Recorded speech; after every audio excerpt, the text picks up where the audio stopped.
लेकिन मैं आपको बताना चाहता हूँ ऐसी कोई भी चीज़ नहीं है कि जो उन्होंने किया है उसका संचालन बहुत व्यवस्थित हुआ हो। आपको बता दूं, एक श्मशान घाट का निर्माण हुआ जो हमारे नगर पंचायत से बाहर है, और आज तक मैं आपको कह सकता हूँ एक भी 100 अगर उसमें 100 दहन हुआ हो तो मैं राजनीति करना छोड़ दूं। जब नगर पंचायत अध्यक्ष का चुनाव होता है या फिर वार्ड में सभासद या फिर पार्षद का चुनाव होता है, क्या लगता है कोई पार्टी यहाँ पे विशेष मायने रखती है?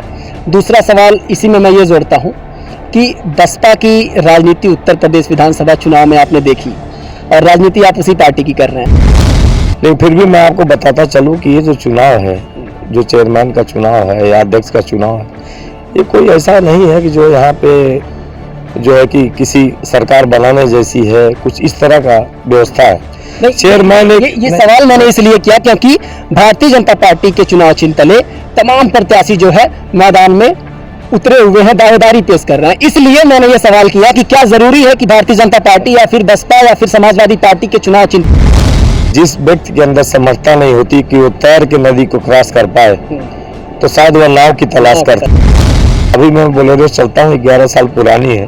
जब पहली दफा जिला पंचायत लड़ा था तब से चल रहा है। ये आरोप कोई नहीं लगा पाएगा कि चेयरमैन साहब जीतने के बाद जो है चरपैया खरीदे। नहीं, ऐसा नहीं होता। नमस्कार, आप उत्कर्ष पत्रिका देख रहे हैं और मैं हूं आपके साथ विक्की सिंह। हमारी जो यात्रा है निकाय चुनाव की वो लगातार जारी है और ऐसे में अभी हम मौजूद हैं इंडिया नेपाल के बॉर्डर पे सोनौली नगर पंचायत क्षेत्र आता है। ये हमारे साथ बातचीत करने के लिए आज दीपक बाबा मौजूद हैं। बसपा की राजनीति करते हैं और आपको बताऊं चेयरमैन पद की प्रत्याशी हैं, दावेदारी कर रहे हैं। और दूसरी बात मैं आपको बताऊं, यहाँ के स्थानीय चेयरमैन जो है वो कामना त्रिपाठी हैं। सुधीर त्रिपाठी यहाँ पे हुआ करते थे लेकिन उनका स्वर्गवास हो गया। उनकी पत्नी जो है वो कामना त्रिपाठी हैं जो चेयरमैन हैं। लेकिन यहाँ के स्थानीय मुद्दे जो हैं वो क्या हैं, यहाँ पे जो लगातार पिछले 5 साल से समस्या रही है वो क्या है, विकास किस हद तक हुआ है स्थानीय चेयरमैन के द्वारा, ये सारे विषयों को और पहलुओं को समझने का प्रयास करेंगे दीपक बाबा से। सबसे पहले बहुत बहुत स्वागत है आपका उत्कर्ष पत्रिका में। बहुत बहुत धन्यवाद आपका। सबसे पहला सवाल तो यही, पिछले 5 साल के विकास को अगर आपको नंबर देना रहे 10 में से तो कितना नंबर देंगे सोनौली नगर पंचायत को? नहीं, विकास पे नंबर देना और ना देना है मुझे लगता है कि मेरे उस पे नहीं है। नहीं, इसलिए ये सवाल मैंने इसलिए किया क्योंकि कोई भी राजनेता या नेता इसलिए चुनाव लड़ता है क्योंकि क्षेत्र के विकास को एक गति देनी होती है। नहीं, ये तो जरूरी, आप जो कह रहे हैं सच्चाई है कि गति देनी होती है, लेकिन विकास का 10 पे मैं कितना दूं, क्योंकि मेरा कहना, मैं तो विपक्षी हूँ, कुछ बोलूँगा तो लोग उस चीज़ को बहुत अन्यथा लेंगे। लेकिन मुझे ऐसा लगता है कि पूरे नगर के जितने भी प्रबुद्ध और सम्मानित लोग हैं उनके संज्ञान में है कि उन्हें कितना नंबर मिलना चाहिए। वो खुद दे चुके हैं और आने वाले दिन में शायद वो प्रत्यक्ष सबके सामने भी आ जाएगा।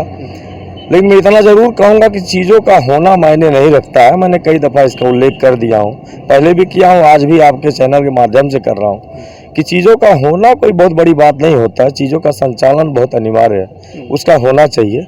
जैसे मैं 2-3 मुद्दों पे 2-3 चीज़ें हैं जो आपके सापेक्ष रखूँगा और आप उससे खुद ही अनुभव कर लेंगे कि कितना नंबर उनको मिलना चाहिए, क्योंकि नंबर देना नहीं देना जैसे मुझे ऐसा लगता है मेरे जद में नहीं है। नमस्कार, आप उत्कर्ष पत्रिका देख रहे हैं और मैं हूं आपके साथ विक्की सिंह। हमारी जो यात्रा है निकाय चुनाव की वो लगातार जारी है और ऐसे में अभी हम मौजूद हैं इंडिया नेपाल के बॉर्डर पे सोनौली नगर पंचायत क्षेत्र आता है। ये हमारे साथ बातचीत करने के लिए आज दीपक बाबा मौजूद हैं। बसपा की राजनीति करते हैं और आपको बताऊं चेयरमैन पद की प्रत्याशी हैं, दावेदारी कर रहे हैं। और दूसरी बात मैं आपको बताऊं, यहाँ के स्थानीय चेयरमैन जो है वो कामना त्रिपाठी हैं। सुधीर त्रिपाठी यहाँ पे हुआ करते थे लेकिन उनका स्वर्गवास हो गया। उनकी पत्नी जो है वो कामना त्रिपाठी हैं जो चेयरमैन हैं। लेकिन यहाँ के स्थानीय मुद्दे जो हैं वो क्या हैं, यहाँ पे जो लगातार पिछले 5 साल से समस्या रही है वो क्या है, विकास किस हद तक हुआ है स्थानीय चेयरमैन के द्वारा, ये सारे विषयों को और पहलुओं को समझने का प्रयास करेंगे दीपक बाबा से। सबसे पहले बहुत बहुत स्वागत है आपका उत्कर्ष पत्रिका में। बहुत बहुत धन्यवाद आपका। सबसे पहला सवाल तो यही, पिछले 5 साल के विकास को अगर आपको नंबर देना रहे 10 में से तो कितना नंबर देंगे सोनौली नगर पंचायत को? नहीं, विकास पे नंबर देना और ना देना है मुझे लगता है कि मेरे उस पे नहीं है। नहीं, इसलिए ये सवाल मैंने इसलिए किया क्योंकि कोई भी राजनेता या नेता इसलिए चुनाव लड़ता है क्योंकि क्षेत्र के विकास को एक गति देनी होती है। नहीं, ये तो जरूरी, आप जो कह रहे हैं सच्चाई है कि गति देनी होती है, लेकिन विकास का 10 पे मैं कितना दूं, क्योंकि मेरा कहना, मैं तो विपक्षी हूँ, अगर कुछ बोलूँगा तो लोग उस चीज़ को बहुत अन्यथा लेंगे। लेकिन मुझे ऐसा लगता है कि पूरे नगर के जितने भी प्रबुद्ध और सम्मानित लोग हैं उनके संज्ञान में है कि उन्हें कितना नंबर मिलना चाहिए। वो खुद दे चुके हैं और आने वाले दिन में शायद वो प्रत्यक्ष सबके सामने भी आ जाएगा। लेकिन मैं इतना ज़रूर कहूँगा कि चीज़ों का होना मायने नहीं रखता है। मैंने कई दफ़ा इसका उल्लेख कर दिया हूँ, पहले भी किया हूँ, आज भी आपके चैनल के माध्यम से कर रहा हूँ कि चीज़ों का होना कोई बहुत बड़ी बात नहीं होता है। चीज़ों का संचालन बहुत अनिवार्य है, उसका होना चाहिए। जैसे मैं 2-3 मुद्दों पे 2-3 चीज़ें हैं जो आपके सापेक्ष रखूँगा और आप उससे खुद ही अनुभव कर लेंगे कि कितना नंबर उनको मिलना चाहिए। क्योंकि नंबर देना नहीं देना जैसे मुझे ऐसा लगता है मेरे जद में नहीं है, इसलिए मैं उस पर ज़्यादा बात नहीं करना चाहता। इस बिंदु पे कि उत्तर प्रदेश में जो है कि प्रदर्शन जो था वो थोड़ा वो नहीं था, लेकिन फिर भी मैं आपको बताता चलूँ कि ये जो चुनाव है, जो चेयरमैन का चुनाव है या अध्यक्ष का चुनाव है, ये कोई ऐसा नहीं है कि जो यहाँ पे जो है कि किसी सरकार बनाने जैसी है, कुछ इस तरह का व्यवस्था है। चेयरमैन ये सवाल मैंने इसलिए किया क्योंकि भारतीय जनता पार्टी के चुनाव चिन्ह तले तमाम प्रत्याशी जो है मैदान में उतरे हुए हैं, दावेदारी पेश कर रहे हैं। इसलिए मैंने ये सवाल किया कि क्या जरूरी है कि भारतीय जनता पार्टी या फिर बसपा या फिर समाजवादी पार्टी के चुनाव चिन्ह तले किसी भी क्षेत्र का विकास और बेहतर हो सकता है। नहीं, आप अभी जो प्रश्न किया बहुत अच्छा किया। मैं आपको इतना ही बताना चाहूँगा कि जिस व्यक्ति के अंदर समर्थता नहीं होती कि वो तैर के नदी को क्रॉस कर पाए, तो शायद वह नाव की तलाश करता है। और मुझे ऐसा लगता है जितने भी लोग पीछे घूम रहे हैं बीजेपी के, वो उस तरह के लोग हैं जिनके अंदर समर्थ लोग नहीं है, समर्थता नहीं है। उनको नाव चाहिए और सोच रहे नाव के सहारे हम किनारे पहुँच जाएंगे। लेकिन मैं आज आपको बताते चलूँ, फौजी इंसान हूँ, संघर्ष करना जो है मेरा स्वभाव है और मैं तैरना जानता हूँ और मैं तैर के ही निकलूंगा। पार्टी की राजनीति आप कर रहे हैं, 2007 में यही वो पार्टी थी जो उत्तर प्रदेश में सब पार्टियों का कह सकते हैं कि पूरी तरीके से नकदम छुड़ा दी थी। लेकिन यही पार्टी 2022 आते आते अपने जनाधार को खोती हुई नजर आई। इसका क्या प्रमुख कारण मानते हैं आप? भाई देखिए, वो इस चीज़ पे बहुत ज़्यादा बातें करना शायद जायज मेरे लिए नहीं होगा, क्योंकि जो जनता ने, जो जनमानस ने जो जगह दिया है, अब वो क्यों दिया और उसमें क्या त्रुटियां रही हैं, क्या चीज़ें रही हैं, ये तो पार्टी विशेष का अवलोकन होना चाहिए। तो मैं उसमें मैं छोटा आदमी हूँ, पार्टी का बहुत छोटा कार्यकर्ता हूँ, एक नगर का छोटे कार्यकर्ता ही बूथ पर जाके वोट दिलवाने का काम करना। नहीं, तो मैं उस हैसियत में हूँ। मैं जहाँ पे हूँ, आज आपको बताते चलूँ कि मैं एक जगह प्रतिनिधित्व करता था, बहुजन समाज पार्टी से मैं सदस्य जिला पंचायत था और सदस्य, मैं आपको बूथ स्तर, जो बूथ की बात की है, क्योंकि मैं आपको बताते चलूँ मैं बूथ स्तर का ही आदमी हूँ। मैं जमीन पर रहने वाला आदमी हूँ, जमीन पे संघर्ष करने वाला आदमी हूँ। मैं जहाँ पे मैं सदस्य जिला पंचायत था, उससे पहले कभी बहुजन समाज पार्टी का वहाँ पर कोई जीता नहीं था। मेरे जीतने के बाद बहुजन समाज पार्टी, मैं एक दफा हारा वहाँ पे, दोबारा मैं बहुत बहुमत से जीता था। और जीतने का उपरांत इस दफा जब बीजेपी की लहर थी, आज कह रहे हैं कि बसपा की बहुत हालत खराब थी, लेकिन मैं आपको बताते चलूं कि आज उसी लहर में मैं खुद ना लड़के, एक छोटा व्यक्ति होने के बावजूद भी मैंने एक व्यक्ति को जिताया जिसका नाम है रहमतुल्लाह और फतेही। आप कभी भी उससे मिल सकते हैं। इस वक्त तो सदस्य जिला पंचायत है और बहुजन समाज पार्टी से सदस्य जिला पंचायत है। मैंने उसे जिताया है और नगर की राजनीति मैं जब से कर रहा हूँ, क्योंकि ये नया नगर पंचायत हुआ तो मेरा, जबकि ये गृह क्षेत्र है, मेरी भी इच्छा हुई कि मैं यहाँ से राजनीति करूँ, अपनी उपस्थिति यहाँ दर्ज कराऊँ। तो मैं पिछली दफा लड़ा और अभी भी हूँ। और मैं आपको मतलब ये अत्युक्त तो नहीं है, तो पिछली बार का वोट का अंतराल जो है वो कितना था? नहीं, पिछली बार का जो वोट का अंतराल था 1300 का था अध्यक्षा जी से। लेकिन मैं आपको बताते चलूं कि पिछली दफा की जो व्यवस्था थी उसमें भी दीपक बाबा, कहीं न कहीं मैं नया था, लेकिन लोगों ने मुझे जगह दिया था और आहट बता रही थी कि मैं जीत की तरफ बढ़ रहा हूं। लेकिन लास्ट मोमेंट में चूंकि मेरे लिए क्षेत्र नया था और मेरी उपस्थिति यहाँ पे नहीं थी, तो लोगों जब लास्ट में विस्थापन शुरू हुआ यहाँ पे दो समाज विशेष की में जब दोनों का विस्थापन शुरू हुआ, उस समय दीपक बाबा बहुत नीचे चले गए, क्योंकि उस कारण था कि मैं नया था और मेरे खुद पार्टी का जो विधायक प्रत्याशी था वो हाथी का झंडा लगा के अन्य बिरादरी का किसी का अन्य विशेष जो प्रत्याशी था उसका प्रचार करने लगा। तो जब विस्थापन होने लगा तो उस अवलोकन में मैं जो प्रबुद्ध, जो समर्थ जितने भी लोग थे, जब उन्होंने अवलोकन किया तो मुझे बहुत नीचे पाया।